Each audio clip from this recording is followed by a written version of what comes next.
देव भगवान की जय। प्यारे कृष्ण कन्हैया लाल की जय। श्रीमद् वाल्मीकि रामायण सप्तपंचाशः सर्ग द्वितीय खंड का उत्तरकांड चल रहा है। वशिष्ठ का नूतन शरीर धारण और निमि का प्राणियों के नयनों में निवास। तां श्रुत्वा दिव्यशङ्काशां कथामद्भुतदर्शनां लक्ष्मणः परं प्रीतो राघवं वाक्यम् अब्रवीत्। उस दिव्य एवं अद्भुत कथा को सुनकर लक्ष्मण को बड़ी प्रसन्नता हुई। वे श्री रघुनाथ जी से बोले, ककुत्सत, वे ब्रह्मर्षि वशिष्ठ तथा राजर्षि निमि, जो देवताओं के द्वारा भी सम्मानित थे, अपने अपने शरीर को छोड़कर फिर नूतन शरीर से किस प्रकार संयुक्त हुए। उनका यह प्रश्न सुनकर सत्य पराक्रमी श्री राम ने महात्मा वशिष्ठ के शरीर ग्रहण से संबंध रखने वाली उस कथा को पुनः कहना आरंभ किया। रघुश्रेष्ठ महामना मित्र और वरुण देवता के तेज से युक्त जो वह प्रसिद्ध कुंभ था, उससे दो तेजस्वी ब्राह्मण प्रकट हुए। वे दोनों ही ऋषियों में श्रेष्ठ थे। पहले उस घट से महर्षि भगवान अगस्त्य उत्पन्न हुए और मित्र से यह कहकर कि मैं आपका पुत्र नहीं हूँ, वहाँ से अन्यत्र चले गए।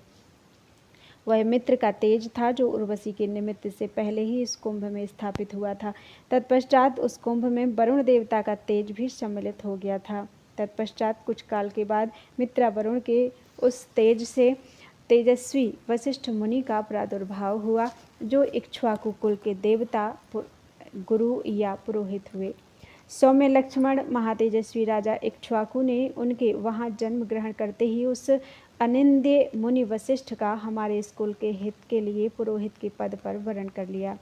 सौम्य, इस प्रकार नूतन शरीर से युक्त वशिष्ठ मुनि की उत्पत्ति का प्रकार बताया गया। अब निमि का जैसा वृत्तांत है वह सुनो। राजा निमि को देह से पृथक हुआ देख उन सभी मनीषी ऋषियों ने स्वयं ही यज्ञ की दीक्षा ग्रहण करके उस यज्ञ को पूरा किया। उन श्रेष्ठ ब्रह्मर्षियों ने पूर्ववासियों और सेवकों के साथ रहकर गंध पुष्प और वस्त्रों सहित राजा निमि के उस शरीर को तेल के कड़ाह आदि में सुरक्षित रखा। तदनंतर जब यज्ञ समाप्त हुआ तब वहाँ भृगु ने कहा, राजन, राजा के शरीर के अभिमानी जीवात्मन, मैं तुम पर बहुत संतुष्ट हूँ। अतः यदि तुम चाहो तो तुम्हारे जीव चैतन्य को मैं पुनः इस शरीर में ला दूंगा। भृगु के साथ ही अन्य सब देवताओं ने भी अत्यंत प्रसन्न होकर निमि के जीवात्मा से कहा, राजर्षि, वर मांगो, तुम्हारे जीव चैतन्य को कहाँ स्थापित किया जाए। समस्त देवताओं के ऐसा कहने पर निमि के जीवात्मा ने उस समय उनसे कहा, सुरश्रेष्ठ, मैं समस्त प्राणियों के नेत्रों में निवास करना चाहता हूँ। तब देवताओं ने निमि के जीवात्मा से कहा, बहुत अच्छा, तुम वायु रूप होकर समस्त प्राणियों के नेत्रों में विचरते रहोगे। पृथ्वीनाथ, वायु रूप से विचरते हुए आपके संबंध से जो थकावट होगी उसका निवारण करके विश्राम पाने के लिए प्राणियों के नेत्र बारंबार बंद हो जाया करेंगे। ऐसा कहकर सब देवता जैसे आए थे वैसे चले गए। फिर महात्मा ऋषियों ने निमि के शरीर को पकड़ा और उस पर अरणी रखकर उसे बलपूर्वक मथना आरंभ किया।